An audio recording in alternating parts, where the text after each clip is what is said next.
Hello there, YouTube. So, Wizards of the Coast are in hot water again. It took them less than 6 months to fuck up again.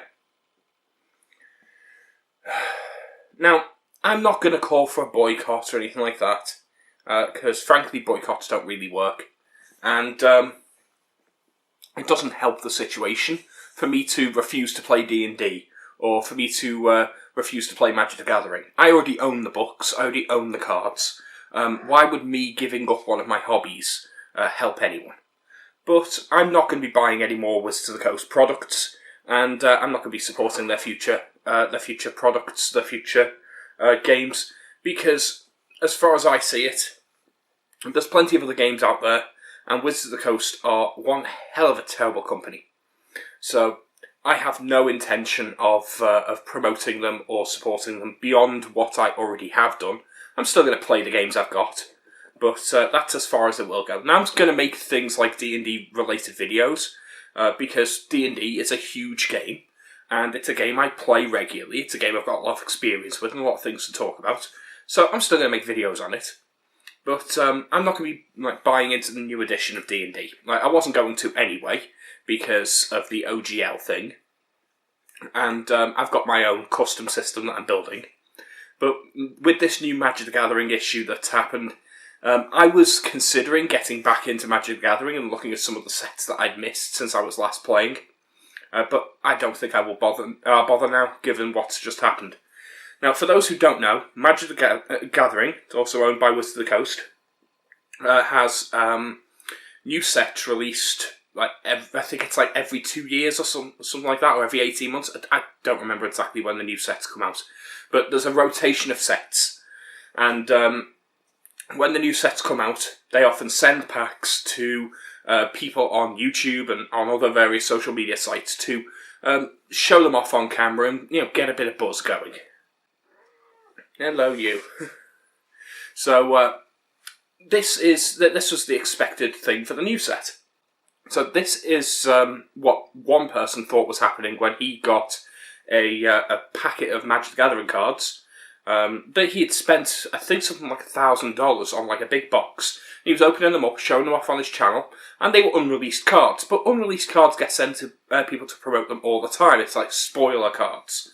So they'll show off a few of the new cards being released. So he's showing them off. Wizards of the Coast didn't like this, because apparently they'd accidentally sent him cards they didn't intend for him to reveal. So their response was to hire paramilitary thugs to go to his house, force their way into his house and threaten him. Yeah, they didn't call him up and say, this was a mistake, we didn't intend to send these to you, can you please return these cards, we'll see that you get a refund and maybe some additional swag for wasting your time, all of that. No, they didn't do that. They didn't, go the legal route and send them a cease and desist letter and say, these are copyrighted works we had no intention of releasing yet. Please, can you remove these videos, etc. Didn't do any of that. No, they sent paramilitary thugs to threaten him, and then they denied it. Because of course they fucking did. Because this is Wizards of the Coast, and they operate like mob bosses. They seem to think that they're some kind of 1920s Italian mobster family. They can't keep doing this. They can't, they can't get away with this kind of thing. And the problem is that people just let this slide. This isn't even the first time I've heard of Wizards of the Coast doing this. Not just a company doing this, Wizards specifically doing this. There's a specific company they used for it, which I'm just going to look up now. Here we are, the Pinkerton company. That's Pinkerton, so Pinkerton. Now this group, it's a well-known, basically enforcer thuggery company. They claim to be a detective agency. They're not. They're professional thugs. They're professional goons. They're a goon squad. That's what they are. You hire them when you want them to go around someone's place with a big metal bar and go, you better do what you're told, or you're going to regret it. No, that's what this company is all about. And not only do Wizards of the Coast use this company regularly to threaten people, ex-Pinkerton employees are in key positions of influence in Wizards of the Coast. So this is hardly an unusual situation. I think we need to send a message to Wizards of the Coast at this point that this is not acceptable. Now, like I say, I don't call for boycotts. I'm not expecting you to stop playing D&D. What I will say is, don't give money to Wizards of the Coast. Don't hurt their bottom line, and make it so that you can let them know that this is not acceptable. Now, boycotts are an interesting thing because they don't work most of the time. Like I could talk about how we should be boycotting Nestle, for example, because we know that Nestle uses things like child labour and sweatshops and things like that in the production of their chocolate. We know that they do this. But no one's seriously going to be able to boycott Nestle and have an effect.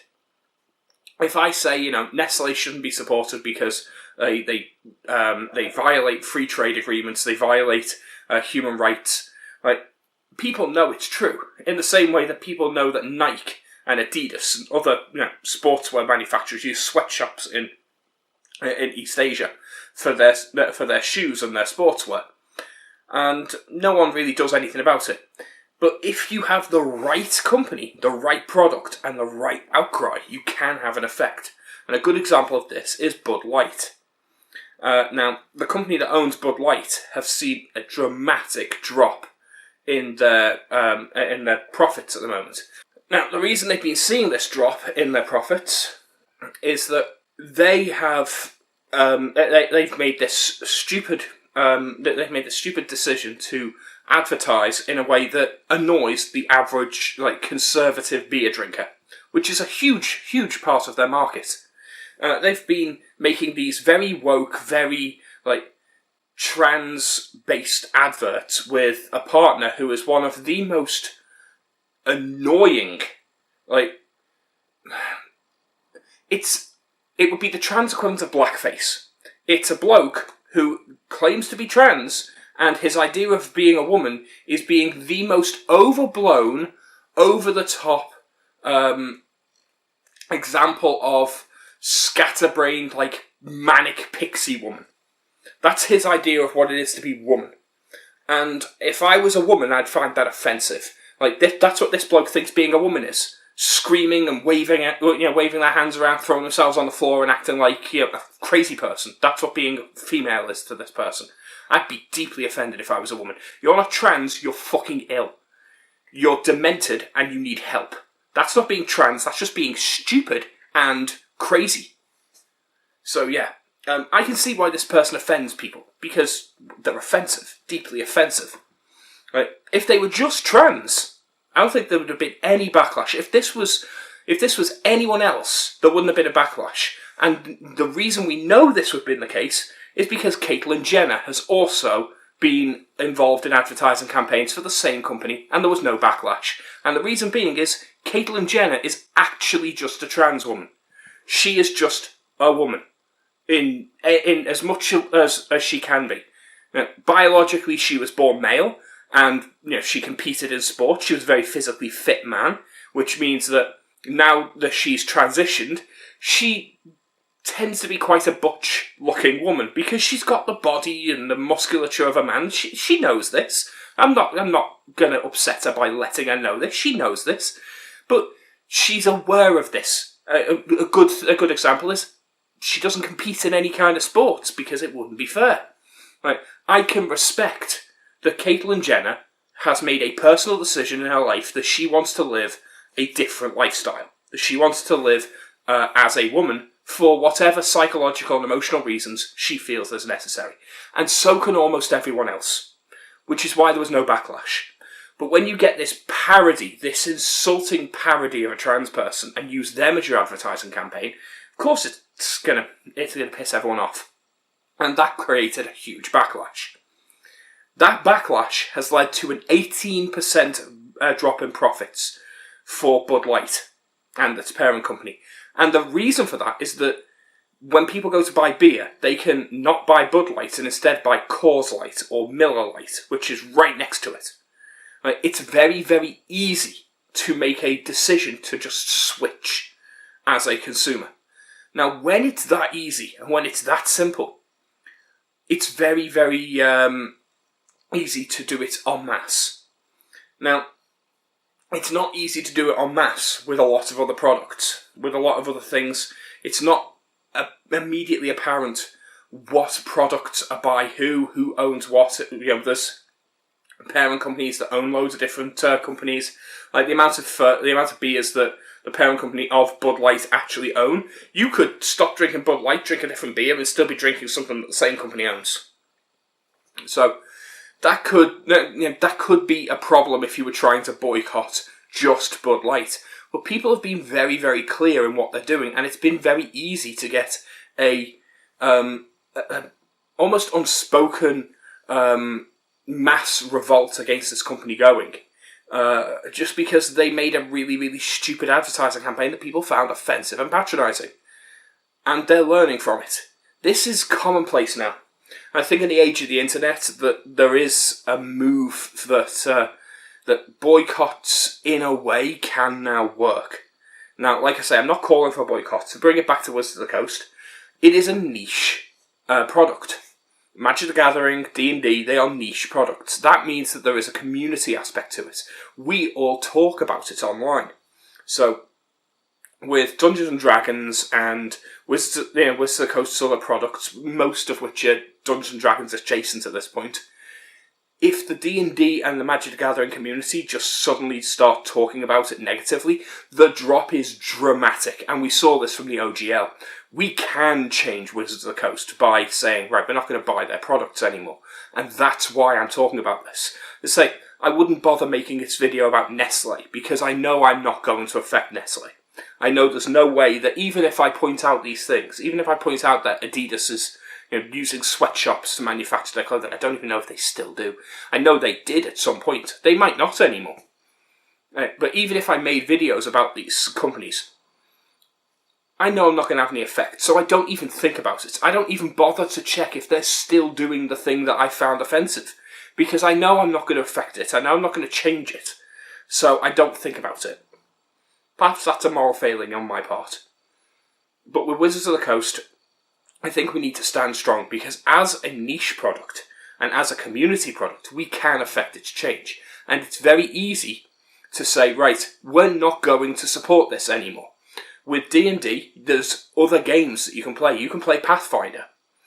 You can play GURPS. You could play so many other different custom variants of the D20 system. You could play World of Darkness. You could play Shadowrun. You could play Cyberpunk. There are hundreds and hundreds of games out there that you can play, and there are more being developed all the time.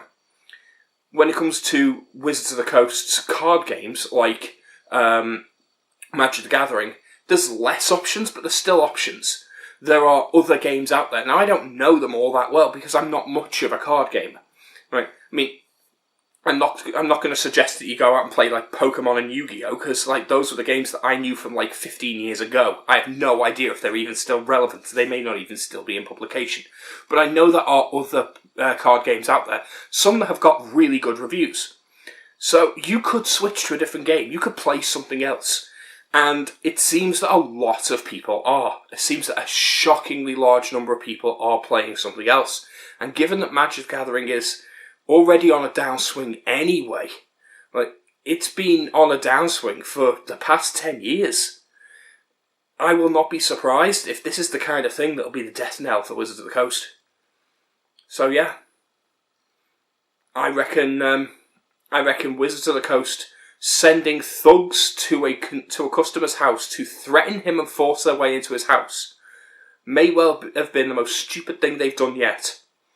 And not only will it drive people away from Magic the Gathering, it's going to make the few people who were starting to forgive and move on from the OGL look at Wizards of the Coast and go, yeah, fuck you. And just abandon D&D as well. This is going to be the knock-on thing that may well kill the company. So, well done, Wizards of the Coast. You're provably one of the most stupid companies in the world. That's a special statement. And with that, I'll see you again later. Bye.